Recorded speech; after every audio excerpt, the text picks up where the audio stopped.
C'est-à-dire que nous sommes des musiciens qui viennent un peu partout en France, mais qui sont isolés parce qu'on fait une musique un peu spéciale, une musique qui vient des Appalaches, au milieu c'est-à-dire cette chaîne de montagnes qui s'étend du sud des États-Unis jusqu'au Canada, plus spécifiquement dans les montagnes, dans les États du Tennessee, du Kentucky, Caroline, Virginie.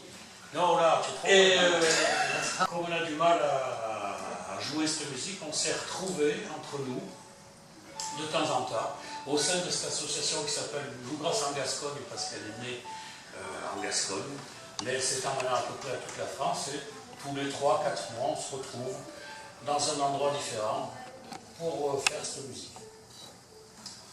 Bluegrass en Val-Espire, c'est juste la journée qui se passe, le week-end qui se passe ici. On pourrait dire, il y a aussi Bluegrass dans le Gers, il y a Bluegrass dans Drôme, Bluegrass en Limousin, Bluegrass un peu partout.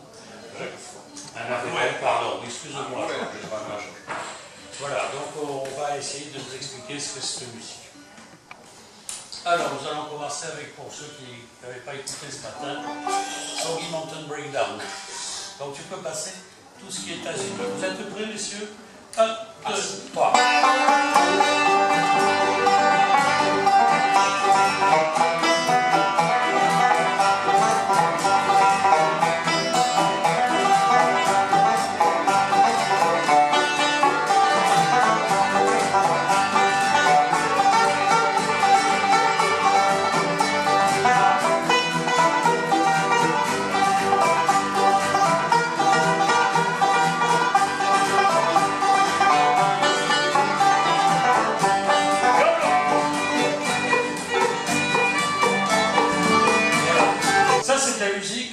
Traditionnelle qu'on met les gens qui vient de cette... Tu peux passer un peu, s'il te plaît, avance un peu.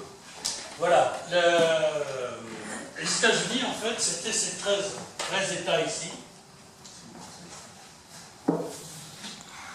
De l'Est des États-Unis, avec ici les montagnes des Appalaches. Donc c'est de la musique rurale complète.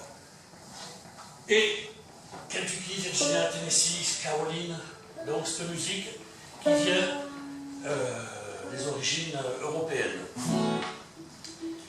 Et une autre vue des Appalaches. Les Appalaches, c'est pas du tout les grands paysages comme on voit aux États-Unis. Tu passes, Dominique, s'il te plaît. Voilà une autre. Tu passes aussi. On voit pas bien. C'est plutôt des paysages un peu comme ici dans le Val-d'Espire, des montagnes moyennes, très boisées. Très boisé, avec aussi, on peut y trouver aussi, comme ici on trouve des mines de fer, là-bas on trouve des mines de charbon, et donc des vallées très reculées avec des baraques comme ça, donc oui,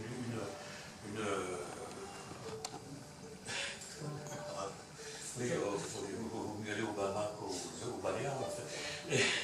Et donc très reculée. La musique servait, c'était une musique pour danser, une musique qui était surtout accompagné par le violon, par le banjo, et un petit peu par la guitare et les mandolines. On va vous expliquer qu'est-ce que c'était tous ces instruments. Et là, un autre morceau qui s'appelle Cripple Creek, que nous allons jouer à la façon old time. Et je crois que Cripple Creek, on le prend en La.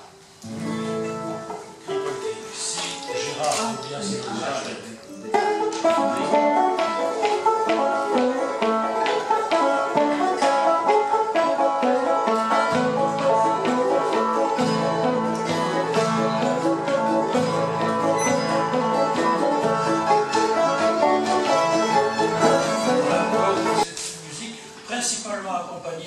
au banjo. Alors je voudrais que tu te lèves et que tu expliques un peu qu'est-ce que c'est que cet instrument-là.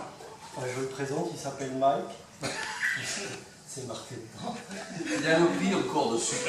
Le prix. Donc c'est Mike Ramsey. Donc c'est un banjo old time. Alors si je l'ai retourné, c'est parce que justement il n'est pas comme celui de Jean-Marie. Je présenterai après. Voilà, donc qui est un banjo bluegrass. Donc celui-là, il n'y a pas de résonateur, il est fait tout simplement en fait, hein, il y a très peu de choses, il y a juste une peau qui résonne, et puis voilà, un manche, assez brute de pomme, avec juste une 5e corde qui est là et qui sert de bourdon, comme dans beaucoup d'instruments traditionnels, on a besoin d'un bourdon. Et en fait, cet instrument-là était assez basique puisqu'il était basé sur enfin, la technique de l'instrument était basée sur des rythmes qu'il y avait à l'époque, c'est-à-dire qu'à l'époque, ils ne connaissaient pas le rap, le disco, tous ces trucs-là, mais ils connaissaient les chevaux. Il y a tout à l'heure quelqu'un qui a parlé des chevaux à palousa, des percés, tout ça. Et donc, évidemment, les premiers rythmes qu'avaient les gens, c'était badadoum, badadoum, badadoum, badadoum. Après, ça a été le train, c'était bon, des rythmes tout à fait simples. Et pour faire le badadoum, badadoum, eh bien, ils le faisaient avec la main, hein, comme ils jouaient sur les... ils ont fait pareil avec l'instrument. Et puis, ils ont appris à jouer tout bêtement, comme ça. Puis après, ils ont rajouté des petits trucs. Voilà, et puis le hold time est né.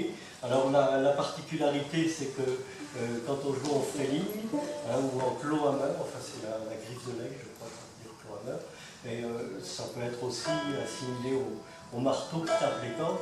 On tape les cordes à l'envers, en fait, et on percute les cordes comme ça, alors que souvent sur la guitare, on les tire. Alors le son est un peu différent, c'est-à-dire qu'il y a eu des gens comme Pete Seeger qui jouaient en basique alors qu'en clawhammer, c'est... Je